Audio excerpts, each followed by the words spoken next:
नमस्कार विद्यार्थी मित्रांनो, मी अभिलाष वराडे एस अकॅडमीच्या युट्यूब चॅनलमध्ये तुमचे पुन्हा स्वागत करतोय. विद्यार्थी मित्रांनो, आजचा जो आपला टॉपिक आहे तो आहे रायसिना डायलॉग. ठीक आहे, म्हणजे रायसिना डायलॉग काय आहे आपण इथं बघणार आहोत. आता रायसिना डायलॉग चर्चेमध्ये असण्याचं कारण काय आहे तिथून आपण इथं सुरुवात करणार आहोत. सर्वप्रथम विद्यार्थी मित्रांनो, मी तुम्हाला हे सांगू इच्छितो की एमपीएससी राज्यसेवा 2023च्या नवीन पॅटर्ननुसार हे जे असे टॉपिक आहे हे तुम्हाला फार महत्त्वपूर्ण राहतील. एकंदरीत जर आपण युपीएससीचं अनालिसिस थोडं केलं तर युपीएससीचा जीएस पेपर 2 मध्ये आंतरराष्ट्रीय संबंध रिलेटेड हा आजचा टॉपिक आहे. यावर आपण जर मागच्या 5 वर्षाचे जर युपीएससीचे प्रश्न विचारण्याची एक सरासरी जर बघितली तर त्यामध्ये दिसून येतं की जवळपास 60 ते 70 मार्कांचे प्रश्न आंतरराष्ट्रीय संबंध या विषयावर विचारण्यात आलेले आहे. तर त्या अनुषंगानं हे जे रायसिना डायलॉगचा आजचा जो टॉपिक आहे हा फार महत्त्वपूर्ण आहे आणि त्याच्यावर सुद्धा प्रश्न तुम्हाला एमपीएससी राज्यसेवेच्या मुख्य परीक्षेत विचारल्या जाऊ शकतात. चला तर सुरुवात करूया. विद्यार्थी मित्रांनो, सर्वप्रथम की रायसिना डायलॉग काय आहे. आता रायसिना डायलॉग म्हणजे काय की इंडियामध्ये भारतामध्ये कधी जर तुम्ही नवी दिल्लीत गेले असाल, न्यू दिल्ली ज्याला आपण म्हणतो, तिथं काय आहे, तिथं रायसिना हिल्स म्हणून लोकेटेड आहे. आता रायसिना हिल्स म्हणजे काय, तर जर तुम्ही प्रजासत्ताक दिनाची जी परेड आहे ती जर परेड बघितली असेल तर जी परेडची जी सुरुवात होते तिथं आपल्याला राष्ट्रपती भवन दिसतं. राष्ट्रपती भवन, नॉर्थ ब्लॉक, साऊथ ब्लॉक, ठीक आहे, हे सगळे जे काही एका जागेवर स्थित आहे त्या डोंगराला आपण रायसिना हिल्स म्हणतो आणि त्याच्याच नावावरून रायसिना डायलॉग हा एक म्हणजे जिथे चर्चासत्र आपण म्हणू शकतो, आंतरराष्ट्रीय संबंध रिलेटेड किंवा जगातले जे काही प्रॉब्लेम्स आहे त्याच्यावर चर्चासत्राचं आयोजन या रायसिना डायलॉगच्या माध्यमातून इथं भारतातर्फे करण्यात येतं. ठीक आहे, चला तर सुरुवात करूया.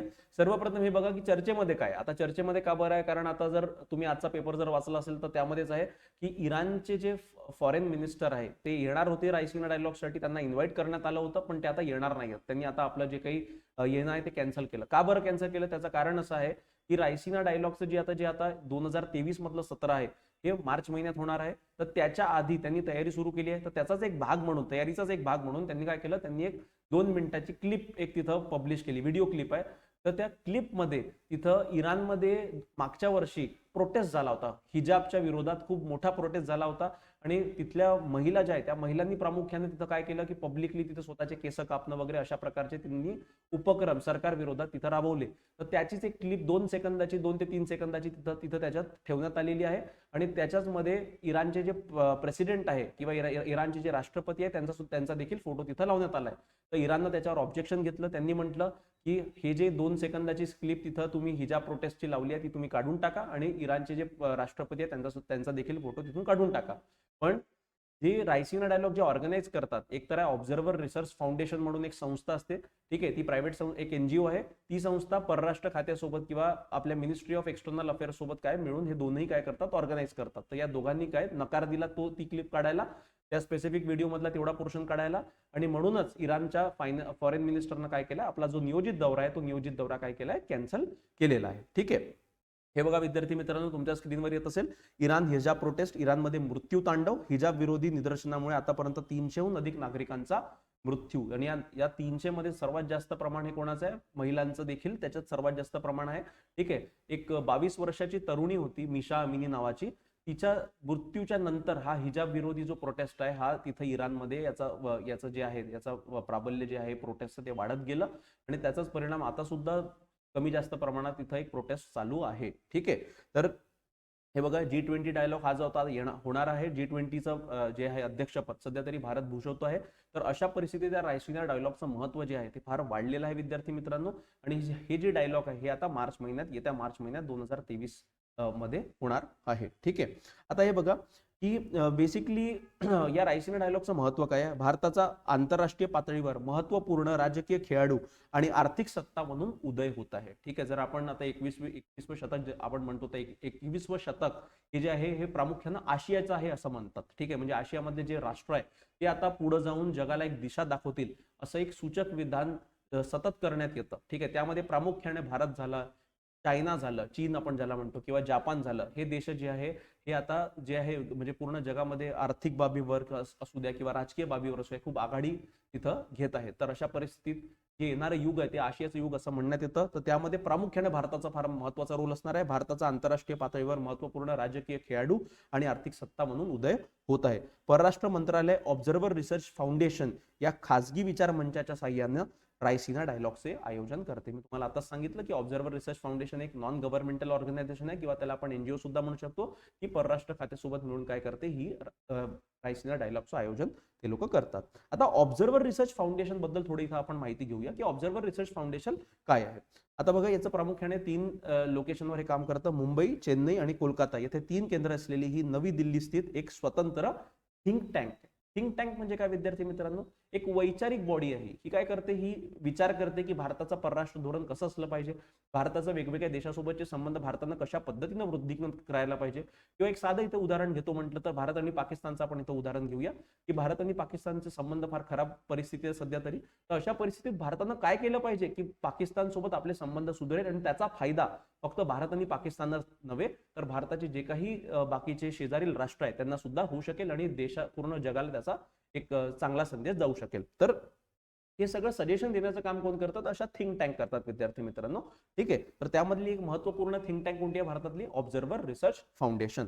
ते न्याय्य जगात एक मजबूत आणि समृद्ध भारत निर्माण करण्याच्या दिशेने धोरणात्मक विचारांचे नेतृत्व आणि मदत करण्याचा प्रयत्न करते आणि भारताच्या निवडी शोधण्यात आणि माहिती देण्यास मदत करते. म्हणजे एक स्ट्रॅटेजिक डिसिजन काय घेतलं पाहिजे भारताने, ज्याला आपण धोरणात्मक निर्णय म्हणतो. या धोरणात्मक निर्णय कसे घेतले पाहिजे, काय घेतले पाहिजे आणि कोणते निर्णय आपल्यासाठी फायदेशीर आहे. कारण हे बघा विद्यार्थी मित्रांनो, आंतरराष्ट्रीय संबंध किंवा भारत जेव्हाही कोणत्या दुसऱ्या राष्ट्रासोबत संबंध प्रस्थापित करण्याचा प्रयत्न करतो त्यामध्ये प्रामुख्याने भारत काय बघतो की आपला फायदा कसा आहे, ज्याला आपण नॅशनल इंटरेस्ट म्हणतो. ठीक आहे, की आपला फायदा कसा आहे, देशाचं हित कशात आहे आणि त्या अनुषंगाने ते निर्णय तिथं घेण्यात येतात. तर असे निर्णय कशा पद्धतीने घेतले पाहिजे हे सांगण्याचं काम कोण करतं, म्हणजे एक सुझाव देण्याचं काम आपण म्हणू शकतो किंवा एक सजेशन देण्याचं काम कोण करतं, हे ऑब्झर्व्हर रिसर्च फाउंडेशन सारख्या संस्था इथं करतात. ठीक आहे, हे जागतिक वादविवादांना आकार देणाऱ्या मंचावर भारतीय आवाज आणि कल्पना घेऊन जातं. म्हणजे ज्या इंटरनॅशनल मोठ्या मोठ्या ऑर्गनायझेशन आहे किंवा इंटरनॅशनल लेवलवर ज्या अशा प्रकारच्या संस्था आहेत किंवा जिथे डायलॉग मेकॅनिझम होतं किंवा जिथे संवाद होतात, तर अशा मेकॅनिझमवर भारताचा आवाज या रायसिना डायलॉगच्या माध्यमातून तिथं काय होतो, तिथं प्रस्तुत करण्यात येतो. ठीक आहे, हे जगभरातील सरकारे, व्यावसायिक समुदाय आणि शैक्षणिक आणि नागरी समाजातील विविध निर्णय घेणाऱ्यांना पक्षपाती नसलेले, स्वतंत्र, चांगले संशोधन केलेले विश्लेषण आणि इनपुट प्रदान करते. म्हणजे बेसिकली काय, थिंक टँक म्हणजे काय आहे की यांनी अशा प्रकारचे सजेशन प्रोव्हाइड करावे की जे काय बाय पार्टिसन असावे. ठीक आहे, ज्याला आपण नॉन पार्टिसन म्हणतो, किंवा पक्षपाती नसलेले, स्वतंत्र, चांगले संशोधन केलेले विश्लेषण, अशा प्रकारचे इनपुट काय करते ही संस्था कोणाला देते, जगभरातील सरकारांना देते, व्यावसायिक समुदायांना देते आणि शैक्षणिक आणि नागरी समाजातील विविध क्षेत्रात काम करणाऱ्या लोकांना देते. ठीक आहे, तर हे बघितलं विद्यार्थी मित्रांनो आपण ऑब्झर्व्हर रिसर्च फाउंडेशन बद्दल.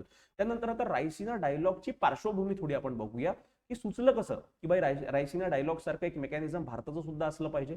ठीक आहे, तर त्याचं आहे की सिंगापूरमध्ये 2001 पासून विविध देशांचे प्रामुख्याने इंडो पॅसिफिक क्षेत्रातील संरक्षण मंत्री आणि लष्कर प्रमुख यांच्या उपस्थितीत होणाऱ्या शांग्रीला डायलॉग. म्हणजे काय की सिंगापूरमध्ये 2001 पासून एक डायलॉग मेकॅनिझम सुरू झालाय, त्यालाच आपण शांग्रीला डायलॉग म्हणतो. इथं काय विविध देशाचे जे प्रमुख आहेत तिथे जातात आणि तिथं संरक्षण रिलेटेड ज्या काही गोष्टी आहेत त्याच्यावर तिथं चर्चा केली जाते. ठीक आहे, आणि कुठले संरक्षण, प्रामुख्यानं इंडो पॅसिफिक हा जो रिजन आहे यामधला. आता इंडो पॅसिफिक काय रिजन आहे याचं मी तुम्हाला इमेज दाखवेल, त्यामध्ये तुम्हाला येईल इंडियन ओशनचा काही रिजन, हिंद महासागरचा, आणि पॅसिफिक महासागर जे आहे त्याचा काही रिजन. तर ह्या दोघांनाही मिळून कोणता रिजन बनतो, इंडो पॅसिफिक रिजन बनतो. तर या क्षेत्रामध्ये संरक्षण कसं झालं पाहिजे, इथं याच्या रिलेटेड जे काही डिस्कशन आहे किंवा जे काही चर्चा आहे या शांग्रीला डायलॉग मध्ये होते. हे 2001 पासून सुरू आहे सिंगापूरमध्ये.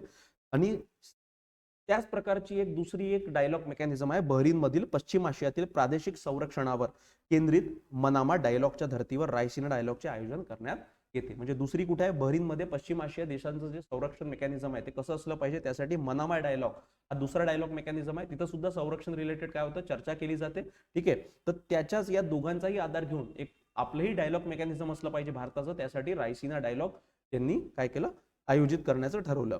आता वरील 2 चर्चा मुख्यतः संरक्षणाशी संबंधित. म्हणजे फरक काय, आता मी शांग्रीला डायलॉग तुम्हाला सांगितलं जे सिंगापूरमध्ये होतं आणि बहरीनमध्ये जे आपलं मनामा डायलॉग मेकॅनिझम आहे, हे दोनही डायलॉग मेकॅनिझम जे आहे हे प्रामुख्याने संरक्षणावर फोकस करतात. म्हणजे त्यांच्या ज्या काही चर्चासत्र होतात ते प्रामुख्याने सिक्युरिटी मेकॅनिझमवर चर्चा केली जाते. पण भारताचं जे रायसिना डायलॉग आहे हे संरक्षणावर फोकस तर करतच, पण त्या व्यतिरिक्त याचा मुख्य फोकस जो आहे तो भूराजकीय आणि भूआर्थिक क्षेत्रांना स्पर्श करतो. कशाला, भूराजकीय आणि भूआर्थिक क्षेत्रांना स्पर्श करतो. भारताचे राष्ट्रपती भवन, पंतप्रधान कार्यालय, नॉर्थ ब्लॉक मधील अर्थ आणि गृह मंत्रालय आणि साऊथ ब्लॉक मधील परराष्ट्र आणि संरक्षण मंत्रालय दिल्लीतील रायसिना हिल्स परिसरात आहेत. त्यामुळेच रायसिना डायलॉगला महत्व आहे. म्हणजे मी तुम्हाला सुरुवातीला सांगितलं की याला रायसिना नाव का बरं देण्यात आलं, कारण रायसिना हिल्सवर काय काय लोकेटेड आहे, भारताचं राष्ट्रपती भवन, पंतप्रधान कार्यालय, नॉर्थ ब्लॉक आणि साऊथ ब्लॉक. ठीक आहे, हे सगळे जे आपले भारताचं म्हणजे प्रामुख्यानं जे आपण म्हणू शकतो एक सेंटर ऑफ पॉवर आहे ते तिथे लोकेटेड आहे. म्हणून त्याच्यावरूनच नाव घेण्यात आलं रायसिना, आणि रायसिना हिल्स वरून रायसिना नाव घेण्यात आलं. आणि या डायलॉग मेकॅनिझमला काय नाव देण्यात आलं, रायसिना डायलॉग. ठीक आहे, आता रायसिना डायलॉगचा केंद्रबिंदू काय आहे, कनेक्टिंग एशिया. मी तुम्हाला आता सुरुवातीलाच सांगितलं की आता जे येणारे युग आहे आशियाचं युग असं म्हणतात, कारण प्रामुख्यानं जे भारत आणि चायना आणि जपान हे जे काही प्रमुख राष्ट्र आहे कुठे लोकेटेड आहे, आशियामध्ये लोकेटेड आहे. तर अशा परिस्थितीत सगळ्या जगाचं लक्ष आता कुठं लागलेलं आहे, आशियामध्ये लागलेलं आहे, आणि प्रामुख्यानं त्यातही भारत आणि चीनकडं. ठीक आहे, तर रायसिना डायलॉगचा पहिलेपासूनचा केंद्रबिंदू काय राहिलाय, कनेक्टिंग एशिया. हे सर्वप्रथम हे लक्षात ठेवा विद्यार्थी मित्रांनो की रायसिना डायलॉगची सुरुवात जी आहे ती 2016 साली झाली होती. कोणत्या साली झाली होती, 2016 साली झाली होती. आता चालू आहे 2023. म्हणजे प्रत्येक वर्षी ही काय असते, प्रत्येक वर्षी ही चर्चासत्राचं आयोजन केलं जातं. ठीक आहे, आता इंडिया स्टोरी विषयीची जागतिक उत्सुकता ध्यानात ठेवून आशियाच्या अंतर्गत आणि जागतिक घटकांसोबत एकात्मीकरणाच्या शक्यता आणि संधीचा शोध घेण्यासाठी रायसिना डायलॉगचे आयोजन करण्यात येते. म्हणजे काय, जर तुम्हाला विचारलं की रायसिना डायलॉगचा पर्पज काय आहे, ते कोणत्या कारणासाठी आयोजन करण्यात येतं, तुम्ही सरसर हे स्टेटमेंट तिथे लिहू शकता की इंडिया स्टोरी म्हणजे काय, की इंडिया जसं ज्या पद्धतीने ज्या वेगाने इंडियाचा तिथं इकॉनॉमिक म्हणा किंवा पॉलिटिकल म्हणा जो विस्तार होतोय, जे आपलं प्राबल्य दिवसेदिवस वाढत आहे पूर्ण जगामध्ये, त्याच्याच अनुषंगाने जगाला कुतूहल आहे की भाई भारत कशा पद्धतीनं हे म्हणजे एवढे डेव्हलपमेंट करत आहे आणि भारताचे विचार काय आहेत ते जगाला कळले पाहिजे. त्या अनुषंगानं हे रायसिना डायलॉगचं मेकॅनिझम फार आवश्यक आहे. ठीक आहे, इंडिया स्टोरी विषयीची जागतिक उत्सुकता ध्यानात ठेवून आशियाच्या अंतर्गत आणि जागतिक घटकांसोबत एकात्मीकरणाची शक्यता आणि संधीचा शोध घेण्यासाठी रायसिना डायलॉगचं आयोजन करण्यात येतं. 20व्या शतकाचा आशियाई शतक असा उदो जापानने केला. ठीक आहे, परंतु दुसऱ्या महायुद्धाच्या अस्तानंतर या स्वप्नावर पाणी फेरले गेले. जापान जेव्हा दुसऱ्या महायुद्धाच्या पहिले जापानने एक विधान केलं होतं की भाई येणारा युग कोणाचा राहणार आहे, आशियाचा राहणार आहे. पण अचानक काय झालं की दुसऱ्या महायुद्धामध्ये जापानवर अणुबॉम्ब तिथे टाकण्यात आले आणि जापानचा विनाश झाला. तर त्यानुसार ते जे काही आशिया युग होतं ते थोडं मागं चाललं गेलं. मग परत आता काय होतोय की भारत आणि चायना यांचं जे काही डेव्हलपमेंट होत आहे, जे काही आर्थिक यांची प्रगती झालेली आहे, त्याच्याच अनुषंगानं परत म्हणण्यात येत आहे की आता येणारं युग कोणाचं राहणार आहे, आशियाचं राहणार आहे. 21व्या शतकात बहुतांश आशियाई देशांच्या विशेषतः भारत आणि चीनच्या आर्थिक प्रगतीमुळे जागतिक अर्थव्यवस्थेचा कल आशियाकडे वळला आहे. हा कल आशियामध्ये स्थिरावण्यासाठी एकसंध प्रयत्न करणे गरजेचे आहे. म्हणजे काय, आता पूर्ण जगाचं लक्ष कुठे आहे, आशियाकडे, आणि प्रामुख्याने त्यातही भारत आणि चीनकडे आहे. तर काय, जर आपल्याला हे टिकवून ठेवायचं आहे आशियाचं महत्व पूर्ण जगामध्ये, तर आपल्याला एकसंध म्हणजे एकत्र मिळून तिथं काम करणं आवश्यक आहे. मग इथं जे काही आपले झगडे आहे चायना सोबतचे म्हणा किंवा पाकिस्तानच्या सोबतचे, ते आपल्याला मिटवावे लागेल आणि एकत्र पद्धतीनं तिथं काम करणं आवश्यक आहे. हे बघा विद्यार्थी मित्रांनो, मी मुख्यत्वे इथं सांगू इच्छितो की भारत तयार आहे. ठीक आहे, भारताची सरकार तयार आहे. ठीक आहे, की आमचे संबंध आमच्या शेजाऱ्यांसोबत, मुख्यत्वे पाकिस्तान असू द्या किंवा चायना असू द्या, यांच्यासोबत भारताला संबंध चांगले सुधरवायचे. पण इश्यू असा आहे की त्यांच्याचकडनं प्रयत्न तिथं करण्यात येत नाही. जेव्हा जेव्हा भारत प्रयत्न करतो संबंध नॉर्मल करायचा, तेव्हा तेव्हा कुठेतरी दहशतवादी हल्ले होतात किंवा काहीतरी कुरखुडे तिथं चायना करत राहतो सतत. ठीक आहे, त्यानंतर अर्थात आयोजकांना आशियाई शतकाचा अभिप्रेत अर्थ केवळ भौगोलिक खंडापुरता मर्यादित नाही, म्हणजे फक्त आशियापुरता मर्यादित त्यांनी ठेवलेला नाही. तर काय, तर आशिया खंडाचे संबंध बाकीच्या जगासोबत सुद्धा काय चांगले करायचे आहे. तर इतर जागतिक घटकांचे आशियासोबत, विशेषतः भारतासोबत आणि आशियाचे जगासमवेत प्रतिबद्धतेचे विविध पैलू उलगडणे असा व्यापक आहे. म्हणजे दृष्टिकोन जो आहे या रायसिना डायलॉगचा, हा फक्त भारतापुरता मर्यादित नाही आहे. भारत तर मुख्यत्वे तिथं फोकसमध्ये राहणारच आहे, पण भारतासोबत एक आशियाचा कन्सेप्ट तिथं घेण्यात आला आहे. आणि आशियाचे बाकीच्या जगासोबतचे संबंध कसे आपण वृद्धिंगत करू शकतो, त्याचा फायदा भारताला, चायनाला किंवा पूर्ण आशियाला कशा पद्धतीनं होऊ शकतो, चायनाला पूर्ण आशियालाच नव्हे तर पूर्ण जगाला कशा पद्धतीनं होऊ शकतो, यावर त्याचा मेन फोकस तिथं असतो. आता रायसिना डायलॉगचे महत्व काय आहे. ठीक आहे, महत्व बघा विद्यार्थी मित्रांनो, की रायसिना डायलॉगचा परीघ जो आहे व्यापकपणे भूराजकीय आणि भूआर्थिक क्षेत्रांना स्पर्श करतो. ठीक आहे, ही एक बहुपक्षीय परिषद आहे. मल्टीलॅटरल कॉन्फरन्स याला इंग्रजीमध्ये आपण म्हणतो. बहुपक्षीय परिषद आहे जी जागतिक समुदायासमोरील सर्वात आव्हानात्मक समस्यांचे निराकरण करण्यासाठी वचनबद्ध आहे. एक साधं उदाहरण मी इथे देतो विद्यार्थी मित्रांनो तुम्हाला, की जो 2 मिनिटाचा जो ट्रेलर यांनी पब्लिश केलाय, जो व्हिडिओ पब्लिश केलाय, ज्याच्यावर इराणच्या सरकारनं आक्षेप घेतला, त्यामध्ये प्रधानमंत्री नरेंद्र मोदी यांचं एक वक्तव्य आहे. ते वक्तव्य काय आहे, त्यांनी म्हटलेलं आहे युद्धाला घेऊन, आता रशिया युक्रेनचं जे वॉर सुरू आहे किंवा जे युद्ध सुरू आहे, त्यांनी एक सूचक विधान तिथं केलं होतं मागं, की ते विधान होतं सध्याचं युग जे आहे ते युद्धाचं युग नाही आहे. ठीक आहे, म्हणजे काय, युद्ध जे कोणी करत असेल ते चुकीचं आहे. मग ते रशिया युक्रेनचं असू द्या, कारण रशिया आपला खूप चांगला मित्र आहे. ठीक आहे, मग अशा परिस्थितीत हे जे सूचक विधान आपण रशिया युक्रेन युद्धाला घेऊन केलं आहे, तर हे फार महत्वपूर्ण आहे. ठीक आहे, तर म्हणजे काय, की जो आता रशिया युक्रेन वॉर आहे विद्यार्थी मित्रांनो, हे रशिया युक्रेन वॉर हे आव्हान आहे पूर्ण जागतिक समुदायासमोर. कारण त्याच्यामुळे किती सारे प्रॉब्लेम झाले, महागाई वाढली आहे, खाण्याचा तुटवडा वेगवेगळ्या भागामध्ये होतोय. ठीक आहे, इव्हन युक्रेनचं खूप मोठं डिस्ट्रक्शन तिथं झालं आहे. युरोपला जे आपण म्हणतो गॅस पुरवठा तिथं कुठेतरी खंडित करण्याचे प्रयत्न देखील झालेले आहेत. तर म्हणजे काय, त्याचा परिणाम पूर्ण जगावर होता. इव्हन भारतामध्ये बघा महागाईचा भस्मासूर किती मोठा झालेला आहे. तर हे सगळे फलित कशाचे आहे, हे रशिया युक्रेनचे फलित आहे. म्हणजे काय, जितक्या लवकरात लवकर हे युद्ध थांबवू त्याचा फायदा पूर्ण जगाला होणं आवश्यक आहे. दरवर्षी राजकारण, व्यवसाय, मीडिया आणि नागरी समाजातील नेते जगाच्या स्थितीवर चर्चा करण्यासाठी आणि समकालीन विषयांच्या विस्तृत श्रेणीवर सहकार्याच्या संधी शोधण्यासाठी नवी दिल्लीत एकत्र येतात. हे लक्षात ठेवा, फार महत्वपूर्ण स्टेटमेंट आहे विद्यार्थी मित्रांनो, की राजकारणी, व्यावसायिक, मीडिया म्हणजे वेगवेगळ्या सेक्टर मधले मल्टी डायमेन्शन जे लोक आहेत ते तिथे येतात आणि काय करतात, जगाच्या स्थितीवर चर्चा करण्यासाठी आणि समकालीन विषयांच्या विस्तृत श्रेणीवर सहकार्याच्या संधी शोधण्यासाठी नवी दिल्लीत एकत्र येतात. जे काही जागतिक प्रॉब्लेम आहे त्याचं डिस्कशन तिथं होईल. मग रशिया युक्रेन वॉर असू द्या किंवा इराण मधली परिस्थिती असू द्या किंवा पूर्ण जगामध्ये जे काही लोकशाहीचं पतन होत आहे, त्या लोकशाहीचं पतन आपण कशा पद्धतीने वाचवू शकतो यावर देखील तिथं चर्चा करण्यात येईल. आणि प्रामुख्याने तिथं पर्यावरणाचा सुद्धा मुद्दा उठेलच. ठीक आहे, की पर्यावरणाचं जे काही ऱ्हास होत आहे दिवसेंदिवस त्याला आपण कसं रोखू शकतो. ठीक आहे, तर त्या पद्धतीनं पूर्ण जे काही महत्वाचे विषय आहे जे जागतिक समुदायाला तिथं भेडसावत आहे त्याच्यावर तिथं चर्चा केली जाणार आहे. ठीक आहे, आता 2008च्या आर्थिक संकटानंतर जागतिक व्यवस्थेला आकार देण्याच्या पाश्चात्य देशांच्या क्षमतांवर प्रश्नचिन्ह उपस्थित झाले आहे. 2008 मध्ये जे काही रिसेशन आपण आलं ते प्रामुख्याने त्याची सुरुवात अमेरिकेतून झाली, पण त्याचा जो एक विळखा आहे त्या विळख्यात अख्खं जग त्याच्यात समावलं गेलं. सुदैवानं भारत सरकारच्या चांगल्या पॉलिसीमुळे तिथं भारताला त्याची तेवढी झड लागली नाही, पण पूर्ण अख्ख्या जगाला तिथं मंदीचा सामना करावा लागला. आणि यांनी एक दर्शवलं काय, की जे काही एक त्यांची सुपेरियरिटी होती किंवा जे काही त्यांचं एक आपण म्हणू शकतो एक अप्पर रोल होता वेस्टर्न कंट्रीजचा, पाश्चिमात्य देशांचा, तो कुठंतरी तिथं काय झाला, कमी झाला. म्हणजे काय, जगाला समजलं की भाई आता आपण पूर्णपणे पाश्चिमात्य देशांवर अवलंबून राहू शकत नाही आणि आता आपल्याला कुठं बघावं लागेल, पाश्चिमात्य कंट्री सोडून भारत झालं, चीन झालं, यांच्याकडे आपल्याला बघावं लागेल एक आशेचा किरण म्हणून.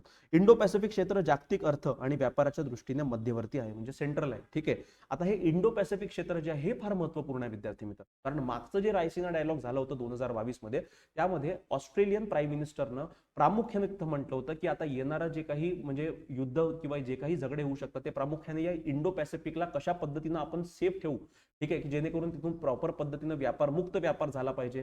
ठीक आहे, मुक्त पद्धतीनं जे काही हे आहे ट्रेड वगैरे आहे तो प्रॉपर पद्धतीनं झाला पाहिजे, त्याच्यावर त्याचा मेन लक्ष आहे. म्हणजे आता हे जे काही चर्चासत्र आहे याच्यामध्ये सुद्धा मेन फोकस काय राहणार आहे, इंडो पॅसिफिक. आता कारण असं आहे विद्यार्थी मित्रांनो याचं, की इथं कोण आपला दबदबा तयार करण्याचा प्रयत्न करून आला, चीन जो आहे हा चीन काय करून आला आहे, इथं कुरखोड्या करून आलाय. आता हे बेसिकली बघितलं इंडो पॅसिफिक क्षेत्र, तर भारताचा खालचा जो रिजन आहे हिंद महासागर किंवा इंडियन ओशन आपण म्हणतो, आफ्रिकेच्या टोकापासून सुरू होतं तर अमेरिकेच्या कॉर्नर पर्यंत होतं, हा पूर्ण इंडो पॅसिफिक रिजन आहे. आणि या रिजन मध्ये प्रामुख्यानं काय करतोय चीन, जबरदस्ती पद्धतीनं तिथं काय करतोय, लँड जे काही आयलँड नेशन वगैरे असतात, ठीक आहे, बेटं वगैरे जे काही त्यांना बळकावून तिथं आपलं स्वतःचं सिक्युरिटी मेकॅनिझम एस्टॅब्लिश करतोय आणि स्वतःचा प्राबल्य तिथं वाढवण्याचा प्रयत्न करतोय. यामुळे धोका असा होऊ शकतो येणाऱ्या काळामध्ये, की जर चीनचं प्राबल्य इथं वाढलं, म्हणजे त्यांनी बेटं जे काही ऑक्युपाय केलेलं आहे इलिगल पद्धतीनं, तिथं जर त्यांनी आपलं स्वतःचं संरक्षण मेकॅनिझम तिथं इन्स्टॉल केलं तर काय करू शकतं, उद्या जाऊन चीन तिथं बाकीच्या देशांना सुद्धा बंदी घालू शकतं. म्हणजे जो मुक्त व्यापारची संकल्पना आहे किंवा मुक्त सागर असला पाहिजे याची जी संकल्पना आहे त्याला तो तडा जाऊ शकतो. म्हणून इंडो पॅसिफिक मध्ये भारताचा रोल फार महत्वपूर्ण आहे असं मागच्या वर्षी ऑस्ट्रेलियाचे प्रधानमंत्री तिथं बोलले होते. तर इंडो पॅसिफिक क्षेत्र जागतिक अर्थ आणि व्यापाराच्या दृष्टीने मध्यवर्ती सेंट्रल आहे. अशा वेळी या क्षेत्रात आर्थिक, राजकीय आणि संरक्षण विषयक कनेक्टिव्हिटी देण्यात चीन, जापान, आसियान देश, अमेरिका आणि भारत यांची महत्वपूर्ण भूमिका असल्याचे रायसिना संवादात सांगण्यात आले आहे. म्हणजे कनेक्टिव्हिटी फार महत्वाची आहे विद्यार्थी मित्रांनो. आजच्या जगात कनेक्टिव्हिटी जर असेल तर कोणताही देश कोणतीही गोष्ट अचीव करू शकतो. हे भारताच्या बाबतीत तेवढंच आहे. ठीक आहे, म्हणजे काय की कनेक्टिव्हिटीसाठी यांनी काय म्हटलंय की चीन, जापान, आसियान देश, अमेरिका आणि भारत यांनी सगळ्यांनी मिळून जर काम केलं तर त्याचा फायदा सगळ्यांनाच होईल आणि सगळ्यांचाच विकास होईल. ठीक आहे, पण काय होत आहे, चीनला वाटतं की अमेरिकेचा तिथं विकास नाही झाला पाहिजे किंवा भारताला कुठंतरी कमी लेखायचं आहे. तर त्यामुळे काय या आपसातले जे वाद आहे याच्याचमुळे एक संघ पद्धतीने तिथं प्लॅन बनत नाही आणि त्याचा निगेटिव्ह परिणाम काय होतो की चीनला सुद्धा फायदा होतो आणि आपल्यालाही फायदा होत नाही. ठीक आहे. 2004च्या सुनामीच्या वेळी हिंद महासागरातील मदत आणि बचाव कार्य तसेच सागरी चाचेगिरी विरुद्धच्या कामगिरीमुळे भारत हा इंडो पॅसिफिक क्षेत्रातील निव्वळ सुरक्षा प्रधान म्हणून उदयास आला आहे. काय विद्यार्थी मित्रांनो, 2004 मध्ये जी सुनामी आली होती त्यामध्ये प्रामुख्याने भारतानं आपले जे काही शेजारी राष्ट्र होते ज्यांना नुकसान झालं होतं सुनामीमुळे त्यांना खूप जास्त मदत केली आणि त्यासोबतच भारताने काय की समुद्री चाचेगिरी जे होते तिथं म्हणजे ज्याला आपण पायरेट्स म्हणतो, हे पायरेट्स काय सोमालिया वगैरेचं जे सोमालिया कंट्री जी आहे त्याच्या जवळपास हे पायरेट्स खूप ऍक्टिव्ह असतात. तर तिथं सुद्धा भारतीय नौसेना त्यांना प्रत्युत्तर देते आणि जे काही व्यापारी जहाज असतात त्यांना प्रॉपरली संरक्षण देऊन तिथं त्यांना मदत करते. तर म्हणजे काय एकंदरीत जर बघू तर हिंद महासागरामध्ये जो नेट सिक्युरिटी प्रोव्हायडर आहे म्हणजे जो मेन सिक्युरिटी प्रोव्हायडर आहे तो कोण बनलाय? भारत बनलाय. आणि ही पोझिशन भारताची कोण घेण्याचा प्रयत्न करतोय? चायना करतोय. कशी? तर चायनाचा सिल्क रोड इनिशिएटिव्ह आहे विद्यार्थी मित्रांनो. ठीक आहे. सिल्क रोड इनिशिएटिव्ह किंवा त्याला बेल्ट अँड रोड इनिशिएटिव्ह सुद्धा आपण म्हणतो. ठीक आहे. यामार्फत चायना काय करतोय की जे काही असे लहान लहान देश आहे, मालदीव झालं, श्रीलंका झालं, यांना कर्ज प्रोव्हाइड करतो. यांना म्हणतो की तुम्ही तुमच्या इकडं इन्फ्रास्ट्रक्चर उभारा, आम्ही तुम्हाला कर्ज देतो. आणि ते कर्ज देण्यात ते परतफेड करण्यात ते असफल राहतात. म्हणजे काय ते कर्ज परतफेड करू शकत नाही कारण त्या कर्जाचे रेट असे राहतात की त्यांना ते परवडत नाही. आणि अल्टिमेटली काय करतो, तीच जागा त्यांची ती ताब्यात घेतो आणि तिथं आपला मिलिटरी बेस उभारण्याचा त्याचा एक मानस आहे अशा पद्धतीने. तर अशा पद्धतीनं चायना काय करतोय, हळूहळू करत हे आफ्रिकातले काही देश म्हणा किंवा हिंद महासागरातले जे छोटे लहान लहान देश आहेत ते, तर इथं आपलं बेस तयार करतोय. का बरं? कारण हा जो भारताचा रोल आहे नेट सिक्युरिटी प्रोव्हायडर, याला भारताला बाजूला करून चायना तिथं एस्टॅब्लिश करण्याचा प्रयत्न करतो. पण चायना जर आला तर बाकीच्या जगाला टेन्शन काय आहे की चायना काय करेल की आपला जो मार्ग आहे सागरी मार्ग आहे त्याला ते काय खुल्या सागरी मार्गाला बंद करून टाकतील ते. तर अशी एक भीती पूर्ण जगाला तिथं एक आहे. ठीक आहे. तर आता सध्या परिस्थितीत नेट सिक्युरिटी प्रोव्हायडर म्हणून कोण आहे? भारत आहे. ठीक आहे. आणि भारतानं आपली भूमिका तेवढ्याच म्हणजे फोर्सफुल पद्धतीनं तिथं दर्शवली सुद्धा पाहिजे. ठीक आहे.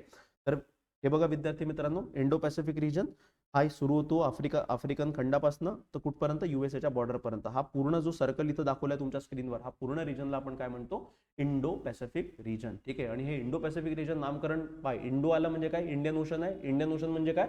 भारत आला. तर म्हणजे काय की भारताचं महत्व तुम्ही बघा अधोरेखित करण्यात आलंय की आता नाव सुद्धा जे आहे त्या रिजनचं ते पहिले एशिया पॅसिफिक रिजन म्हणायचे, पण आता काय म्हणतात? आता इंडो पॅसिफिक रिजन. म्हणजे भारताचं महत्व दिवसेंदिवस आंतरराष्ट्रीय पातळीवर फार जास्त प्रमाणात वाढत आहे. तर हे दर्शवतं की आर्थिक प्रगती जेवढी देशाची जास्त होईल त्या आर्थिक प्रगतीला अनुसरूनच आपण काय करू, आपला आंतरराष्ट्रीय जे काही आपला रोल राहील किंवा आपला एक जे काही आपलं स्टँड राहील तो तशा पद्धतीनेच आपण स्ट्रॉंग पद्धतीनं तिथं मांडू शकतो. तर विद्यार्थी मित्रांनो, या व्हिडिओमध्ये आपण बघितलं की रायसिना डायलॉग मेकॅनिझम काय, त्याचं महत्व काय, कशा पद्धतीने एस्टॅब्लिश करण्यात आला. ठीक आहे. जर तुम्हाला व्हिडिओ आवडला असेल तर व्हिडिओ लाईक करा, शेअर करा आणि चॅनलला सबस्क्राईब करायला विसरू नका. आणि विद्यार्थी मित्रांनो, जर तुम्हाला ही पीडीएफ डाउनलोड करायची असेल तर डिस्क्रिप्शनमध्ये आमच्या टेलिग्राम चॅनलची लिंक दिलेली आहे. तिथून तुम्ही टेलिग्राम चॅनल जॉईन करू शकता आणि ही पीडीएफ डाउनलोड करू शकता. धन्यवाद विद्यार्थी.